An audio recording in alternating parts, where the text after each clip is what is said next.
Hello, everybody, and welcome to the December 19th, 2018 edition of the Ephrom Josine Show. I am your host, Ephrom Josine.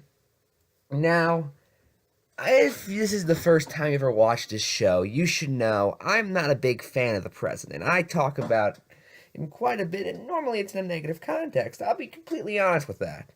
So, when I logged on to Twitter today and saw Syria trending, I assumed, oh God, did John Bolton show him the ratio of brown people and convince him to go to war? However, I was pleasantly surprised when I saw that he was actually withdrawing from Syria, almost completely at once, mind you, after pressure from the Pentagon. I'm happy about this. I honestly can't think of anything negative when it comes to this, personally. Well, there are a few things that mainly just whether or not a withdrawal all at once would work, because withdrawing that fast did screw us over somewhat in Iraq. However, Syria is in a very different spot than Iraq was, so I think comparing it would be very different and very hard. He posted a video to his Twitter. After historic victories against ISIS, it's time to bring our great young people home. Well, you didn't actually defeat ISIS. The Kurd armies are the most responsible, although the U.S. armies, to be fair, did play a role. But besides that, I do agree. It's a little bit of a weird move from the president who started bombing Niger, and for that matter, is currently trying to build a space force. But you know what? I'm going to take what I can get on this. And I honestly do hope that, since he is the president, his party will join him and we can finally get bipartisan compromise on ending war. Wait. Oh no! That sound when no one's speaking, that means Marco Rubio said something! This would actually endanger Marco's favorite country, a country that he seems to think he's a representative of, considering how much he talks about it. And it starts with an I. Take a guess what country it is. Hasty withdrawal from Syria will cause Kurds and SDF to end fight against ISIS and turn Syria over to Israel's greatest enemies. First off, Syria already still has Assad as the leader. So that just doesn't make any sense. Second off, why would Kurds stop fighting ISIS once the US leaves? Will they suddenly start supporting ISIS? Kurd armies have already done most of the fighting against ISIS. All that our help has done is caused more jihadist groups to form because they're moderate, which, on a side note, being more moderate than ISIS is not very hard. This is a terrible mistake. It will have grave consequences for the US and Israel, and great benefits for ISIS, Iran, and Hezbollah. I know that's an actual group, but I can never pronounce it right, sorry. Hezbollah. It's how I pronounce it, but without the weird Dracula tint. The decision to pull out of Syria was made despite overwhelming military advice against it, a pure popularity fallacy. It is a major blunder. It isn't... You are a sitting senator, Marco. It isn't reversed. It will haunt this administration and America for years to come. Don't you say that about everything you don't like at this point? Like, you ever notice Marco Rubio just always makes sure it's haunting for years to come? It's never just a bad policy in his mind. It's always the biggest threat in the world. Even when it's something as simple as not putting soldiers in to die in Syria. And may I remind you, Al-Qaeda is on our side in Syria. And support our efforts against the Assad regime. So, Marco, what I'm asking is, why are you defending Al Qaeda? Of course, I'm asking that completely rhetorically because it's a very, very stupid question, but you're a sitting senator and ironically asking that, so might as well join the fun. And then he quote tweeted Russia praising the decision, which, to be fair, Russia is now, I guess, allies with the U.S., of course they praise what we do. And he just said, I found someone who is supportive of the decision to retreat from Syria. How about you also include a Gallup poll that was done a few years ago that called the U.S. the biggest threat to world peace? Where are you on that, Marco? Where are you? Okay, last one. Netanyahu, Prime Minister of Israel, if you don't know, said on Syria retweet, we will make sure Israel's security is preserved and we will defend ourselves from this arena. So it seems like they're they can do just fine. So now even he's saying we can survive without it, and Marco Rubio is sitting there, they can't survive. Iran is coming for them.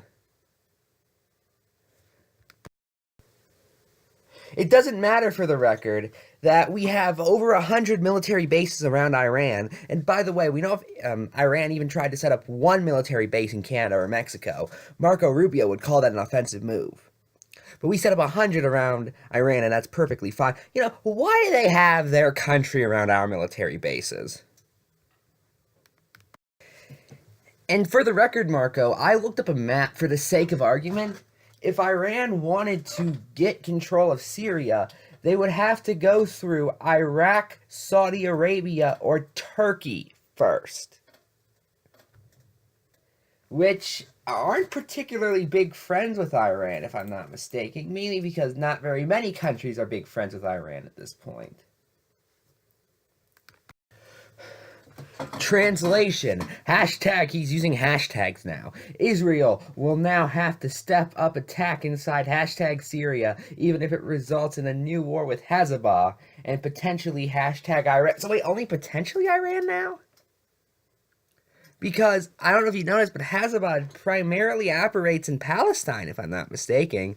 And Palestine is closer to Israel than it is Iran. If anything, the Israelis have been at war with them for decades, Marco. Do you just not know anything? Honest to God. So Ben Shapiro has a new book out. Apparently it's a #1 bestseller in church and state religious studies, despite the fact there's not even an Amazon preview for it yet. Anyway, to give you an idea of how bad this book is, when I went to read the Amazon description, my Google Chrome crashed. Yay! Let's go down the list. Let's just read the preview, or not the preview, the Amazon description. Okay. America has a God-shaped hole in its heart. Now, all I can think of is that Cleveland Show song. Argues New York Times best-selling author Ben Shapiro, and we shouldn't fill it with politics and hate. Aren't you a political commentator? Like, what do you do for a living again? In 2016, Ben Shapiro spoke at UC Berkeley. Wow. Hundreds of police officers were required from 10 UC campuses across the state to protect his speech, which was, ironically, about the necessity for free speech and rational debate. Okay, fair so far. People overreacted to what you said, therefore you're right. Doesn't make any sense as an argument, but you're Ben Shapiro, so I expect that. He came to argue that Western civilization is in the midst of a crisis of purpose and ideas. No, we're not. We just objectively aren't. Civilization is doing better than ever. Under most objective standards, if you want to. Okay, how about this? Since the beginning of the 20th century, we've been doing better than ever. Individual years, we aren't doing as well now as we have in previous years. Don't get me wrong. However, if you say compare Western civilization now to the theocratic eras or even the heavily religious eras, We're certainly doing much better unless you support feudalism. Do you support feudalism, Ben Shapiro? Our freedoms are built upon the twin notions of every human being is made in God's image, and that human beings were created with reason capable of exploring God's world. No, they weren't. Thomas Paine, the founding father who wrote Common Sense, that argued it was really obvious we should separate from the British government, was, I believe, a deist and wrote the closest thing to atheist literature of his day. Also, exploring God's world? You do know that there's a reason we didn't know the US or the Americas existed for a long time, right? We can thank these values for the birth of science, misleading but okay, the dream of progress. Well, no, when you write a list of rules several thousand years ago, it's not going to progress unless you change them. Human rights. Really? Prosperity. Define prosperity. The early ages of the U.S. You're arguing we're in a crisis right now. We're more prosperous than ever. You yourself have said that. I've heard you say that several times. Peace. Okay. And artistic beauty. That's entirely a subjective concept and you know it. Jerusalem and Athens built America. No, it didn't. Ended slavery. Defeated the Nazis and the communists. Lifted billions from poverty and gave billions spiritual purpose.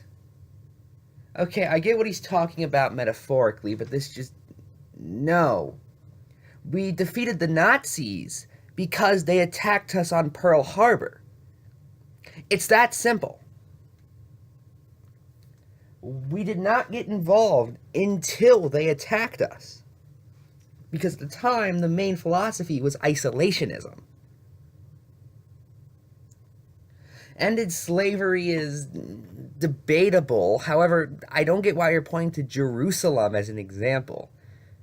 We'll ignore the fact that there is no record of the Egyptians having Jewish slaves, or any slaves for that matter. Instead, focus on the fact that the books that were written in Jerusalem, most notably the Old Testament, gave us advice on how to keep our slaves. Whoops! Jerusalem and Athens were the foundation of the Magna Carta and the Treaty of Warsaw, and they were the foundation of the Declaration of Independence. Again, Paine wrote Common Sense and was a deist. Jefferson wrote